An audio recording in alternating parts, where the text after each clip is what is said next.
दिशा नाम की एक लड़की ईशान से प्यार करती थी। दिशा और ईशान दोनों ही दिल्ली के रहने वाले थे और यह दोनों बचपन से ही एक दूसरे के दोस्त थे। इसलिए इन दोनों ने एक ही स्कूल में एडमिशन भी लिया था। इनका रिलेशनशिप स्कूल में ही शुरू हो चुका था, इसलिए इन्होंने आगे चलकर एक ही कॉलेज में भी एडमिशन ले लिया था। इनका रिलेशनशिप काफ़ी अच्छा चल रहा था। दिशा कॉलेज की टॉपर थी और वह हर बार स्कूल में भी टॉप किया करती थी। ईशान नाम का लड़का पढ़ाई में ज़्यादा तेज भी नहीं था, लेकिन ज़्यादा पीछे भी नहीं था। वह मध्यम मार्ग का स्टूडेंट था। दिशा और ईशान अक्सर घूमने जाया करते थे, मूवी देखने जाया करते थे और इधर उधर खाना खाने बाहर जाया करते थे। कॉलेज में भी सभी इन दोनों के रिलेशनशिप के बारे में तकरीबन जानते ही थे। फिर एक दिन दिशा ईशान के दोस्तों ने मिलकर दिल्ली से बाहर घूमने का प्लान बनाया और उन्होंने सोचा कि वह कश्मीर घूमने जाएंगे। उन्होंने कश्मीर जाने की सारी तैयारी करी और बस की टिकट्स बुक कराई। दिशा और ईशान घर पर कॉलेज ट्रिप का बोलकर गए थे। कश्मीर में दिशा और ईशान ने अपने दोस्तों के साथ काफ़ी इंजॉय किया और वहाँ पे काफ़ी मोमेंट्स बनाए।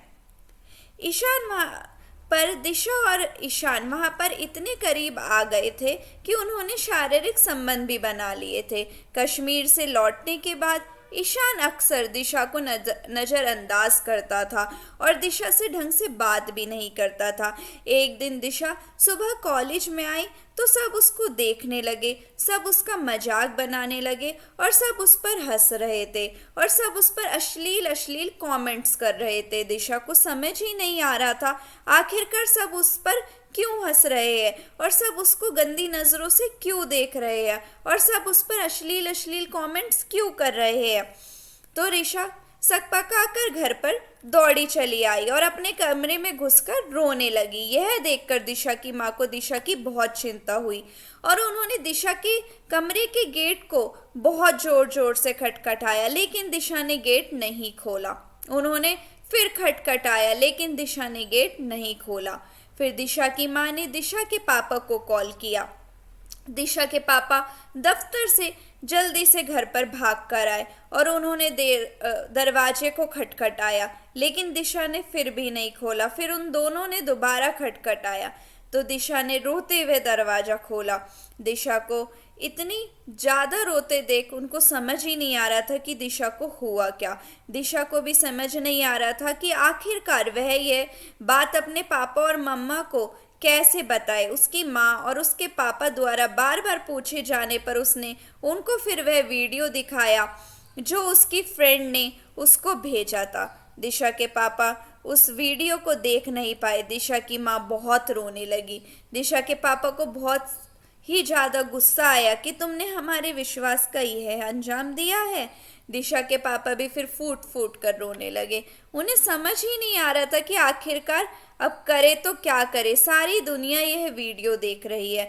इधर से दिशा के घर पर दिशा के रिश्तेदारों के भी फ़ोन आने शुरू हो गए। दिशा के माँ बाप बुरी तरीके से रो रहे थे। उन्हें समझ ही नहीं आ रहा था आखिरकार क्या करे। दिशा सोच रही थी कि वह आत्महत्या कर ले, क्योंकि वह यह सब सह नहीं पा रही थी। दिशा बार बार ईशान को कॉल करे जा रही थी, बट ईशान कोई भी कॉल नहीं उठा रहा था। ऐसे में दिशा बिल्कुल ही निराश हो चुकी थी।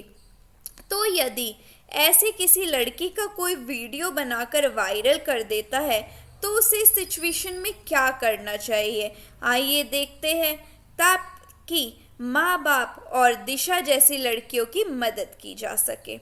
आईटी एक्ट की धारा 67 के अंतर्गत यदि इंटरनेट और किसी भी प्रकार की कोई आपत्तिजनक वीडियो पोस्ट की जाती है तो व्यक्ति पर कार्रवाई करने का प्रावधान है। इस धारा के अंतर्गत 3 साल तक की सजा और जुर्माने का भी प्रावधान है और यह सजा बढ़ाई भी जा सकती है। आपत्तिजनक वीडियो डालने की सजा के लिए कुछ प्रावधान आईपीसी के अंतर्गत भी बनाए गए हैं। किसी आपत्तिजनक वीडियो जिसमें सांप्रदायिकता को बढ़ावा दिया जाता हो या अश्लीलता फैलाई जाती हो तो इसके लिए धाराएं 153A, 153B, 292, 295A और 499 के तहत व्यक्ति पर कार्रवाई की जा सकती है। यदि आपको आपत्तिजनक वीडियो डिलीट करानी है तो आपत्तिजनक वीडियो का स्क्रीनशॉट लेकर साइबर सेल में सीधे शिकायत कर सकते हैं।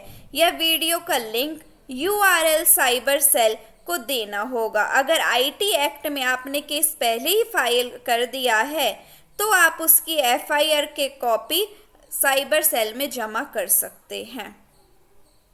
लेकर साइबर सेल में सीधे शिकायत कर सकते हैं। यह वीडियो का लिंक URL साइबर सेल को देना होगा। अगर IT एक्ट में आपने केस पहले ही फाइल कर दिया है तो आप उसकी FIR के कॉपी साइबर सेल में जमा कर सकते हैं। लेकर अगर आपको किसी भी टॉपिक से जुड़ी कोई भी लीगल एडवाइस चाहिए वो भी फ्री में, तो आप डिस्क्रिप्शन बॉक्स में जो लीगल एडवाइस वाला लिंक है वहाँ पर मेरी वेबसाइट विजिट करके अपनी प्रॉब्लम बता सकते हैं और फिर मैं आपसे कनेक्ट करूँगी और आपको आपका सॉल्यूशन दूंगी। और ऐसे ही लीगल अपडेट्स के लिए बने रहे मेरे चैनल लॉ माइंड्स के साथ। Please like my video, share my video and comment on my video and please subscribe my channel. Thank you so much.